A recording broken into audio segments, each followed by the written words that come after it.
lost my temper and I wanted their blood. Well, not me. The stone did. Why did you take it from Lupino? I had a plan. You had a stupid plan, she said. I'm going to go kill my father now. No, you can't. You'll just take his place. You'll become worse than him. You won't kill me, he said. And I won't let you kill the Emperor. Enraged, she raised the sword. You hate him too? He could sense the Iblastone, yearning for his death. But she didn't strike. If you kill him, it'll destroy you. I know you. Shut up! She shouted, her sword trembling. I won't lose you again. Not for anything.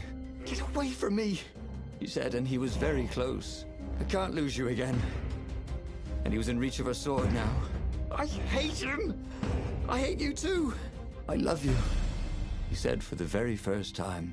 And then she was weeping. He was holding her. The sword had dropped from her hand. He glanced at the Iblastone. It was no longer the black of the void. Crumbling into ashes. You've always loved me, haven't you? She said. She was weak. The stone had taken so much from her. Always, he said.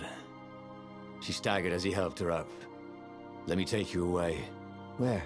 The island of Avalon. The sisters will heal you. He'll follow us. Then we need the Farfarer, the fastest ship in the Empire.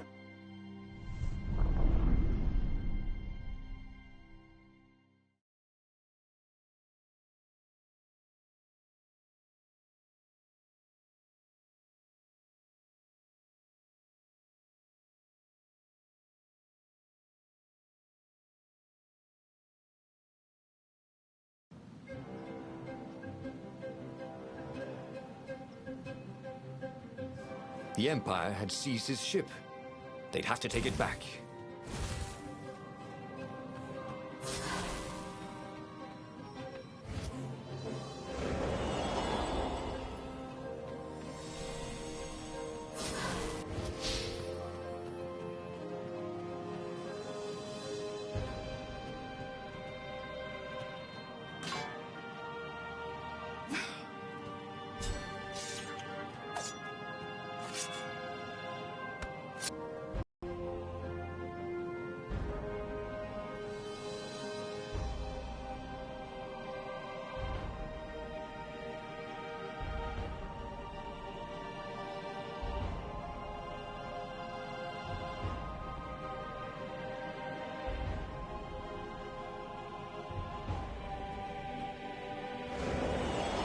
There it was again. The back door to the portal that went to the center of the fleet.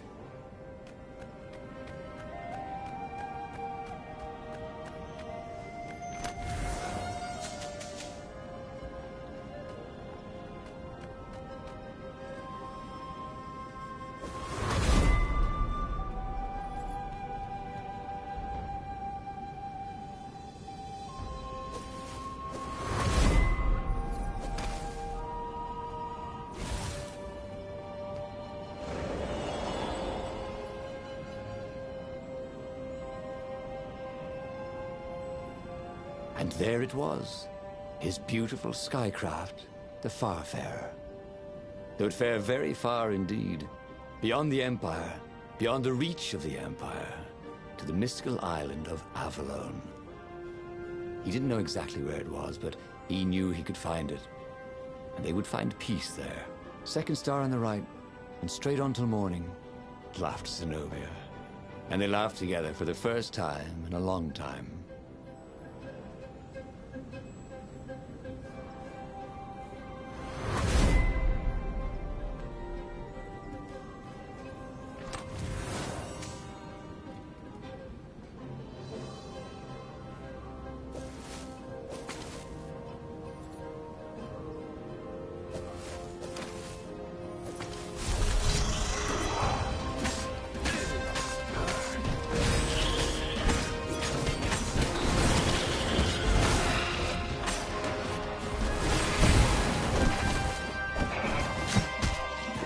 Those sheaves were really very well made, weren't they?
But they did not go unnoticed. Scout ships lifted off, and the long lance of the Imperial flagship. Bernardo turned downwind to gain speed. The Raven ships could pursue, but they couldn't close. The Farspeaker croaked, "You return her and live!" "Go sacrifice yourself," yelled Bernardo. "Then you won't have her either." On the flagship, the Emperor was readying some arcane weapon. It couldn't be. It was the core. A devastating beam lanced out of the flagship. Bernardo zigzagged wildly to keep the Farfare out of it. Now the Raven scout ships were closing the distance, and the beam was getting closer too. Then came a blinding flash, and the air was searingly hot all around him. There was a thunderous, deafening roar. He could smell burnt oak and burnt feathers and burnt flesh. But when he could hear and see again, they were alive and unhurt. And they were alone in the sky. Zenobia embraced him. They had done it. Through luck and through love, they had won the war. "Avalon, here we come," he said as he held her arms wide in the prow of the boat and let her feel its speed. "Maybe the real Avalon is wherever we're together," she said. And so, after a bit of an argument, Bernardo and Zenobia went to one of the two Avalons. The one shrouded in mists, or the one in their hearts. But which one they went to, I'll never tell. He'd done it. He'd forged his own destiny. Well, he hadn't actually done it, but he knew what he would do. Bernardo smiled at the book. He practically wanted to kiss it. The kid's sacrifice hadn't been in vain. He'd saved the book and saved the world. Bernardo owed him and his mother so much. Bernardo lowered the mainsail and let the Farfarer shoot forward in the breeze. Second star to the right, and straight on till morning. This time, he would win.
The clouds parted over the Isles of Boreas. It was time to choose. The rebellion was in trouble. Ravens were scouting for the secret rebel base. They needed a game changer. Pieces of the Sky Ripper had surfaced. Bernardo knew that using it could go catastrophically wrong, but he was sure he could figure out how to use it safely. Also, a temple had risen out of empty desert. The Iblis stone was hidden there.